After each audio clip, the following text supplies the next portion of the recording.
গেল রোববার খুচরা, পাইকারি ও উৎপাদন পর্যায়ে ডিম ও মুরগির দাম বেঁধে দেয় অন্তর্বর্তী সরকার।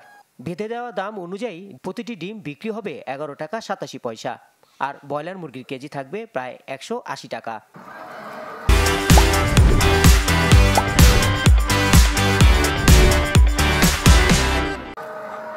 কিন্তু বেঁধে দেওয়া দামে কপাল পুড়বে খামারিদের, এমনটা দাবি করে বলছেন 1 কেজি ব্রয়লার উৎপাদনের খরচ 150 টাকা হলেও বিক্রি করছেন 135 টাকায়। একইভাবে ডিমের খরচ 11.5 টাকা হলেও বিক্রি করছেন 8.5 টাকায়। উৎপাদন কষ্টে এখন দাঁড়াইছে প্রতি কেজি সোনালী মুরগিতে আপনি 240 থেকে 242-45 টাকার মধ্যে।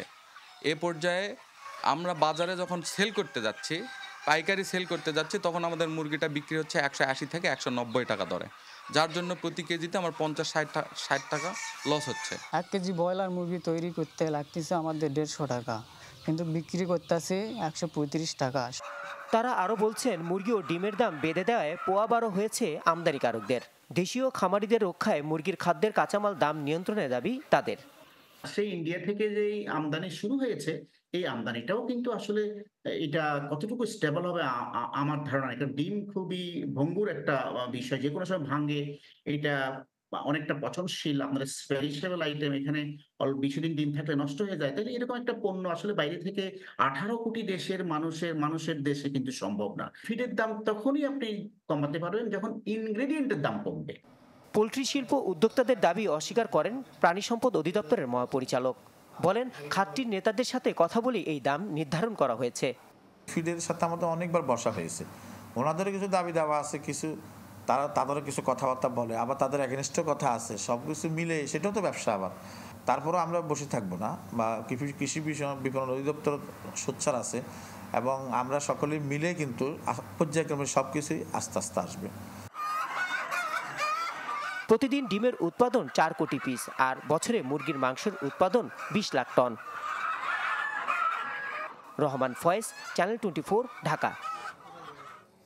দর্শক, আলোচনায় ডিম এবং মুরগির দাম বেঁধে দেওয়ার বিষয়টি রয়েছে মিশ্র প্রতিক্রিয়া। আমরা এই বিষয়টি নিয়ে কথা বলতে চাই। আমার সঙ্গে এই মুহূর্তে যুক্ত হয়েছেন কৃষি অর্থনীতিবিদ ডক্টর জাহাঙ্গীর আলম খান। ডক্টর জাহাঙ্গীর আলম খান, আপনাকে স্বাগত জানাচ্ছি কৃষি 24-এ। যে বিষয়টি জানতে চাই যে ডিম এবং মুরগির যে দাম বেঁধে দেওয়ার যে বিষয়টি, এটি নিয়ে মিশ্র প্রতিক্রিয়া আমরা জানতে পেরেছি, এবং কোনোভাবে কি আসলে যারা আমদানি করেন তাদেরকে সুযোগ সুবিধা দেয়া হলো কিনা, আপনার মতামত কি? দেখুন, ডিম আমদানিও করা হচ্ছে এখন, এবং ডিম উৎপাদনও হচ্ছে। এখন ডিম আমদানি এবং উৎপাদন এই দুইটা দিকই বিবেচনা করার কথা যারা ডিমের দাম বেঁধে দিচ্ছে। ডিমের দাম অবশ্যই বেঁধে দিতে পারে যখন দাম অনেক বেশি হয়ে যায়, তখন আমাদের কনজিউমার ভোক্তাদেরকে সহায়তা করার জন্য, ভোক্তারা যেন খুব না ঠকে, সে কারণে ডিমের সর্বোচ্চ দাম বেঁধে দিতে পারে। শুধু ডিম না, অন্য যে কোনো কৃষি পণ্যের দাম বেঁধে দিতে।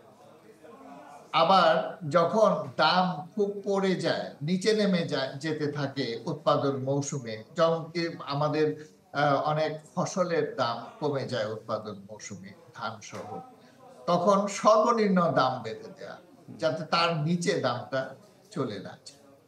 তো ডিম বেঁধে দেওয়ার বিষয়ে শুধু ডিমের দাম না, সবকিছু দামই সর্বোচ্চ মূল্য, সেটা বেঁধে দেওয়ার বিষয়ে, যেটা যৌক্তিক একটা দাম বেঁধে দেওয়ার বিষয়ে, এটা কৃষি বিপণন অধিদপ্তরকে সেই সুযোগ দেয়া আছে, এবং সেই সুযোগ তারা নিয়েছে তাদেরকে। এবং এটা যারা ভোক্তা আছে তাদের জন্য, যারা উৎপাদক আছে তাদের জন্য, এবং যারা আমদানি করছে তাদের জন্য, সবার জন্য। আপনার কথার সঙ্গে একটু থামিয়ে দিয়ে একটু যুক্ত করতে চাই। কৃষি সম্প্রসারণ অধিদপ্তর যে বিষয়গুলিতে আসলে উদ্যোগ গ্রহণ করতে পারে, সেক্ষেত্রে এই সমস্যার সমাধানে তাদের কি ধরনের উদ্যোগ নেওয়া উচিত এবং তাদের কি করণীয় উচিত, একটু যদি এর সঙ্গে যুক্ত করে বলেন। দেখেন, এই যে মূল্য নির্ধারণের বিষয়টা, যৌক্তিক মূল্য নির্ধারণের বিষয়টা, এটা হলো কৃষি বিপণন অধিদপ্তরের কাজ, এটা তারা করে। এখন যেই প্রশ্নটা হচ্ছে যে আমাদের এখানে যে উৎপাদন খরচ, এটা খুব বেশি। আমার দরকার হলো যে উৎপাদন খরচটা কিভাবে কমিয়ে রাখা যায়, যাতে করে মূল্যটা খুব বেশি না হয়ে যায় এবং এটা যাতে করে আমাদের ভোক্তা যারা আছে তাদের জন্য পে করা কষ্টকর না। এবং সেটা যদি করতে হয় তাহলে আমাদের এখানে খামারি যারা আছে তাদের যেমন করণীয় আছে, ঠিক তেমনি ভাবে আমাদের লাইভস্টক এক্সটেনশনের কাজে যারা নিয়োজিত আছেন তাদের তারাও যেন ক্ষতির সম্মুখীন না হয়। জি। এখানের মধ্যে উৎপাদনে দক্ষতা বাড়াতে হবে এবং এই জি, দক্ষতা অনেক ধন্যবাদ ডক্টর জাহাঙ্গীর। সময় স্বল্পতার কারণে আপনাকে খুব বেশি সময় দিতে পারলাম না, নিশ্চয়ই আবারও কথা হবে।